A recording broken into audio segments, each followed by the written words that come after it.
Okay, welcome to BS. Hello, smile! You're on the camera! Look at that! They did that on purpose. They knew I was going to turn this thing on in a minute. So here we go. It's frostbiting. Last week was great. They got 6 races off. A little bit lighter today. Somewhat of a southerly over here. Only a 6-boat fleet. So plenty of room on the line. Guys, this guy runs 22, runs it on port. Interesting. Now, he's going to go all the way around. What do we got for time? Only 15 seconds, so that's, let's see if Matt can get up and around. He's got down to 10 seconds. I might have just dipped and tacked over here. Okay, so I am kind of right on the line. There you go. And you can see, I love it. We get a good view of the start. Of course, 12 was the closest to being on the line. Still a little bit back, and the rest of the fleet was clearly back. Now, let's see. I was taking a look at this breeze, and I thought it might be little spot righties on the early part of the leg shooting out over here. But it did seem like they're up at the top of the V. There just seemed to be a little bit more lefty swinging in. I don't know if that makes sense. But right now, I would call this more lefty phase. And, of course, they're on starboard tack, so I was surprised. No, oh, there goes 16 tacking. Boat looks, what do you think? 16, that boat looks like it's heeled to windward. It looks slow. Okay. Here goes 27 into their tack. Let's see how that goes. You know, it's light. You could probably even roll the boat more. And, of course, if we can get rid of... it's hard to make these jennies not luff on attack, but I think we could have done a little bit better job with that one. Okay, again, we're 16. We're a little bit heeled to windward. Let me see. Where would I be? I kind of like the boats that are still going out on the left. Okay, they did sail through a little bit ahead of, but it didn't matter because everybody followed them. 16 just doesn't look fast. Over here, right behind the ferry boat, there is a puff of breeze there. But I'm worried about getting too much into the starboard lay line. It looks a little bit lighter up there. I don't know what you can see on camera. Heck, I don't even know where the camera's pointed half the time. Okay? But it does look like the guys to leeward and ahead are squirting out a bit more.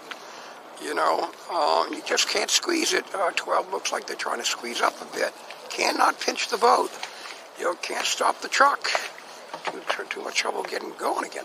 Okay, nice puff over here for 27. 16 should be in it as well. The question is, how far do you go? So if I'm feeling any type of knock here, I'm flopping over. Okay, so let's not get too far. Well, actually, they're really kind of in the middle of the course still. Nobody's on the right-hand side. I wish I could see that number out there, but they are flying to leeward and ahead, and my God, it looked like they were pointing high in the boats to windward and behind them. So that looks good. You know, I had mentioned light air on the starboard lay line. Now it looks kind of light over there on port. I wonder if this guy in the lead, who I think is in the lead, I wonder if it's time for tacking. I would tack. Oh, there he goes. Okay. I'm not a genius. They were far enough to the side of the coast. It couldn't have been too much longer before we tacked anyway. But I think that was the right move, not going over anymore. Okay, and I do believe the boats behind them are only going to follow suit.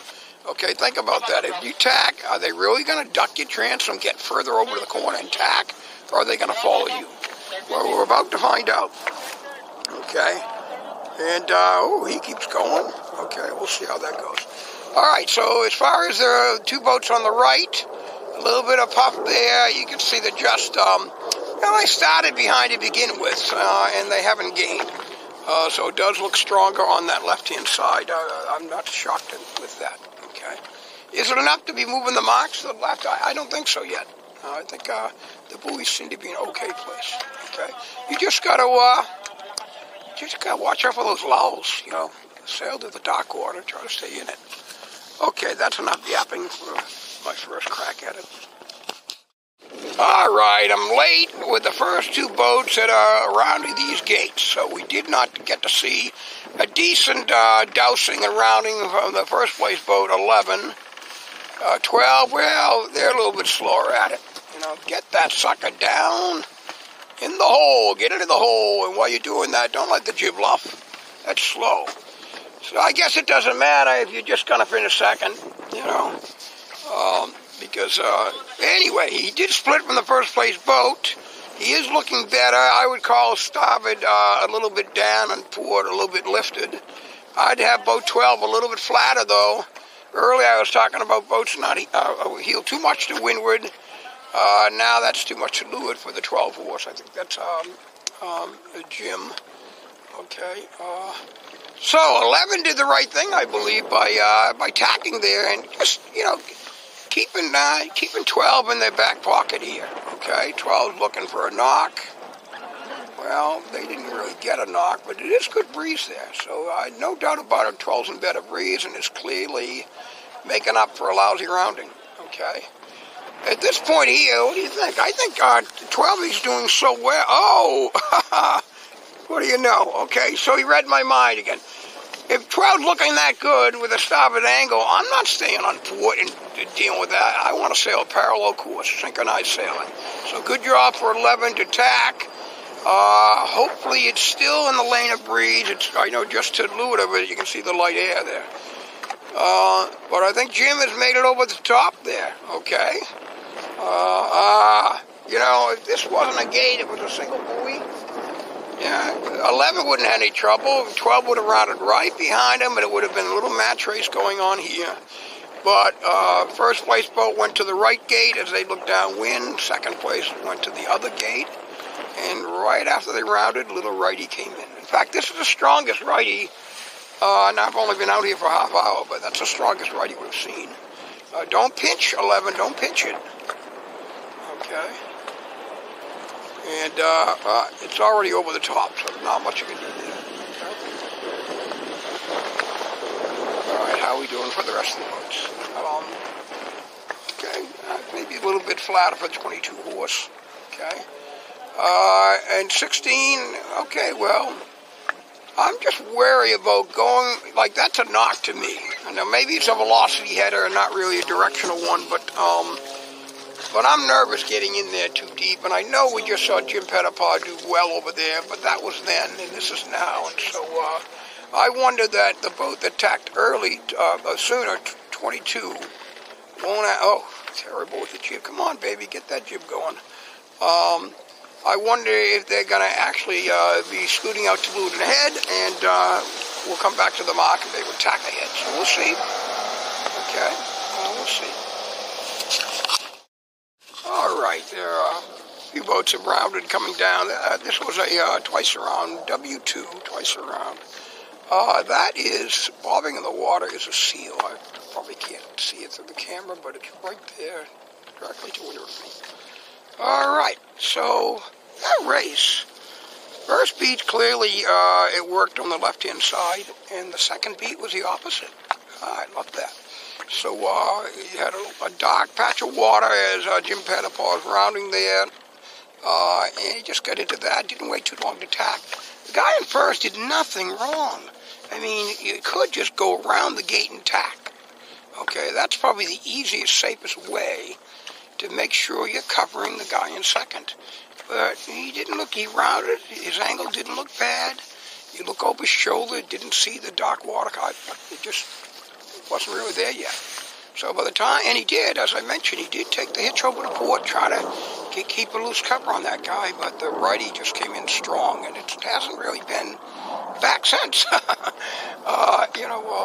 A little more direction to the right, but not that same pop. So the boats that rounded later on, that went around that same gate ball, didn't fare quite as well. Okay, although I do see the downwind, it's not, they are not running, it's a reach.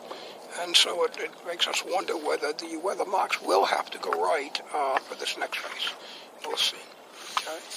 So let's see. I cannot read the numbers, but I believe it's Jim Pettipaw on 12. Who's in 11? Is that Matt Flynn? Yeah. Well, I think it was Matt Skippering anyway. Bob Perry. Oh, Bob Perry. Okay. All right. And they are definitely spaced out there. Okay. Not too exciting. But the next one will be exciting, yeah. All right, we'll get the excitement of that Jim Pettipai and crew getting ready for that big, loud, the best one ever. Okay. Now, me personally, I'm not afraid to bring the jib up a little. The top of the jib isn't very wide, just a blade. So I just feel like I can bring the jib up a little bit, give it a little deck sweeper there, and not affect the spinnaker. If it's affecting the spinnaker, heavens no. But so I think that jib could have got. Not that it made any difference in this race. Okay, here these guys are obviously just getting ready for the next race, so they're getting that, just walking around. Sheet's got to be looser, breeze is down, and so the kite is around the jib, and just don't pull, kind of working around, okay? Let's keep these spinnakers intact, okay? Oh, they are really slow there. Well, gee whiz, I hope the breeze isn't going to try to completely die and change direction. I see way over here in the southeast. See dark water that way. I don't want that. I'll stick with what we got, so hopefully things will settle back down once we get this first race finished. All right, I'm back to catch the second boat. Wind is really, truly dying. But you do see behind the boat, you can see again, dark water. Might be from a different direction. But you've got to shift gears. So when the breeze dies, you've got to get the boat heeled a bit more to leeward. You've got to sit a little more forward. Really, you have to heat it up a little bit. So the third place boat here with a red, white, and blue chute, I didn't want to look at it before. They were just sailing too downwind. Needed to heat it up a little bit. Use your parent to help you get the boat going. Okay, and then I wonder, sometimes you just don't recognize when you're having trouble finding the kite because you're on the wrong jibe. So I've been talking about moving the marks to the right. I see breeze over here kind of coming this way. I wonder if they need to heat it up more on starboard, or better yet, maybe they just need to throw in a jibe to port. So that would be my recommendation. Same thing with the fourth place boat now. Actually, right after I say that, they've got a puffkin. I don't know if you can see that, but in the front of their boat, it's all glassy. Behind their boat, they've got a decent hunk of breeze there to work with. The fleet's too separated to make much of a difference, but it doesn't matter because you always sail your boat as fast as you can. Doesn't matter if you can't catch anybody, because otherwise he's just sailing with very bad habits. Always go fast. All right, so I wish I had not shut the camera off, but yeah, I do talk a lot. But I wish I'd seen these guys finally jibe, but it's a light air jibe, so it's more of a reach-to-reach jibe than a run-to-run jibe. Sometimes you've got breeze and dies, and it's a run-to-reach jibe.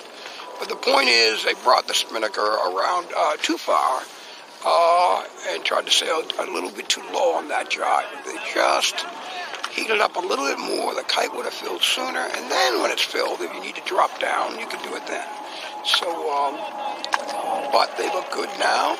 Again, I don't mind a little blade of a jib up, but last week it was crazy windy, so we knew that was a bad idea.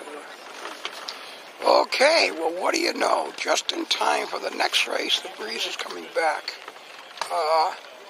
And it does look like it's back to being what we saw the first race, a bit more on the left-hand side over here. And over to the right, just a little quieter, a little bit more lull. Well, we'll see what happens in 10 minutes, okay? This time I think I will be out into race 2. Over.